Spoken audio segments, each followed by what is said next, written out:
everybody. I wanted to share my first conference story with you and why you should go. It'll span into the following years. So this is the first year in a couple that we get to go in person. I liked virtual. I was thankful for it, but nothing is the same as being in person. I have a severe anxiety disorder, so if you don't know that, that's just my truth, and I am okay with that. I battle that every day. And when I went on, I need medication every day just to be able to function out in the world and to get off my couch and leave. So I was just on the pills about 2 weeks before first conference. They had just started to kick in. So I went to Tim Hortons and was able to order a different bagel than what I normally would order. And that was huge for me. Like, my doctor was like, okay, we're on to something here. Like, that's how bad this was for me. I always got a cinnamon raisin bagel toasted with butter and medium coffee, just cream. That was what I ordered. I did not stray because that's how severe my anxiety was. So going to conference was huge. So I went with two other ladies. One I didn't know, and I was freaking out. I got there and I saw Caroline, which is our Teen Legacy leader, and she's either your mama, your Norworks mama, grandmother, great grandmother, auntie, something.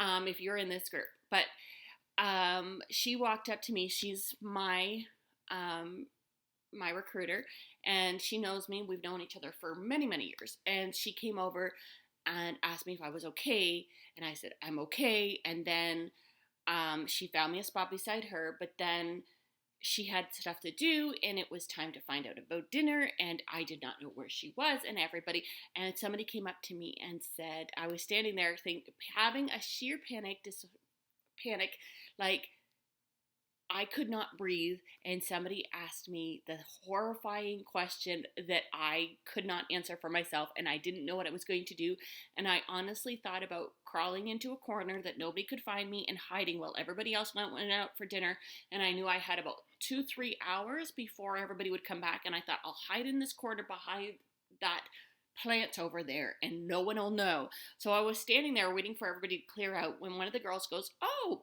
are you coming to dinner?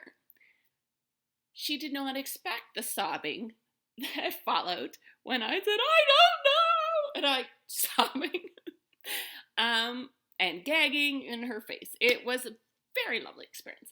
So then she's like just looking at me like, okay, I don't know what to do with you. And then I explained I have an anxiety disorder, and she said her niece has the same thing, and we talked, and she's like, well, come with me, we'll find Caroline. And we found her, and then we went out. I went out with these other girls. They took me under their wing, and we all went out together to a restaurant, and I was fine. I was on the outside, I look good, but on the inside, I am losing my mind. So everything was fine. I was talking a lot because that's what I do when I'm freaking out, such as now. And what I did was, I was fine until everything went quiet. People got up and walked away, and that's when I started getting sick to my stomach, and I flew to the bathroom. One of the girls that was with me saw me going, and she came. I ran smack, bam, right into a lady, went to say, I'm so sorry, and instead, at a restaurant, while she's trying to get her food, because it was a buffet, I gagged in the woman's face. I sprinted around her and took off, and she's just like, oh my. And I'm like, well, thank heavens I'm never going to see that woman again. That's a blessing. And this other lady explained what was going on, and no problem, and off we went. And so she was there with the bathroom with me, and I was just like, what am I doing? So I took one of my pills, and I calmed down enough. I literally was in the car on the way back from the hotel like this. Like, I look like a druggie. I'm like, this is brutal. Why did I think I could do this? Literally, anybody who talked to me, I was like, are you going anywhere near where I live? It's okay. I will go with you. You can just drop me off. My husband will pick me up. And I was like, literally going to go home. It was one of the scariest things I'd ever done. I will tell you this. But I got through. So I got through the dinner, and it was funny because I go and I sit with Caroline, and she's like, "You're okay. You're all right." And I turn around at the end of the evening session, and I am about to. Sorry, this hair is bothering me. I go to leave, and I turn and I bump into this lady again. I bump into the lady, and of course, it's the lady that I gagged in her face. And I was like, "Oh no, I thought I would never see you again." She was like, "It's okay. How are you? I'm so proud of you that you're still here. Will I see you tomorrow?" And I said, "I don't know. We will see." And I got through that night. And the next day when I walked in, people are like, "Oh, you're still here." And people that had overheard or whatever came up to me and said, "Wow, you're still here. I'm so proud of you." And I was like, "Okay." And you know, it was the next year, and I couldn't tell you those people from Adam because my brain completely shuts down when I'm in the middle of a panic attack. But the next year at conference, I showed up and people came over. "Oh, you're here again. You look so much more relaxed than last year." And I was like, "You remember me?" And they would like tell me where they had seen me, and they're like, "You just kept saying, 'I'm so sorry, I'm having a panic attack and I have a severe anxiety disorder and I'm on med.'" The one lady, we became bonded over our same medications. And you know what? It's one of those things that now it's been several years. I have made friendships that mean most to me. Actually, my mug that I'm drinking out of right now is the Power Trio that was made at, I think, my second conference, just after my second conference, with Becky and Andrea.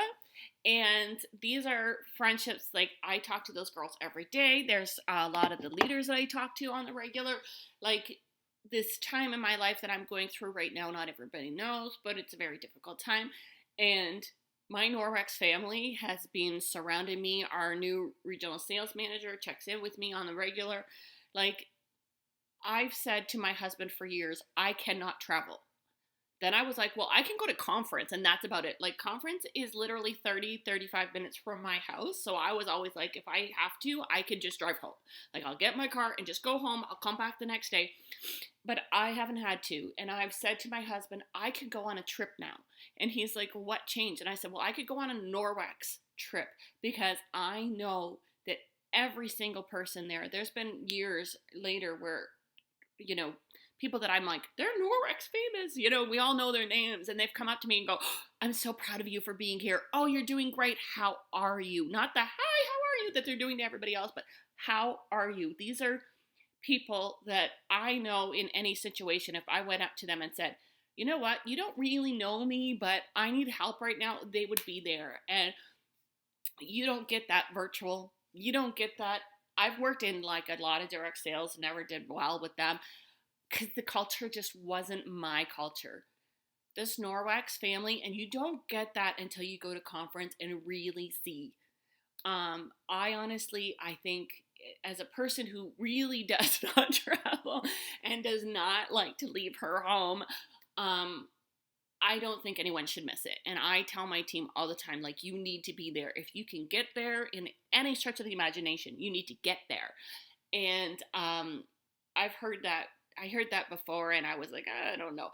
But it's the absolute truth. If you can get there, you need to be there. It's life-changing in a way that you won't expect. And I've never made it out of a conference without crying for something, usually because of my anxiety. But there's always something that hits home. And it's not always like, I've been around long enough that I don't necessarily always learn new techniques in the trainings, but I learned something about my personal life. I've always taken away a nugget that changes me and grows me as a person by the end of the conference.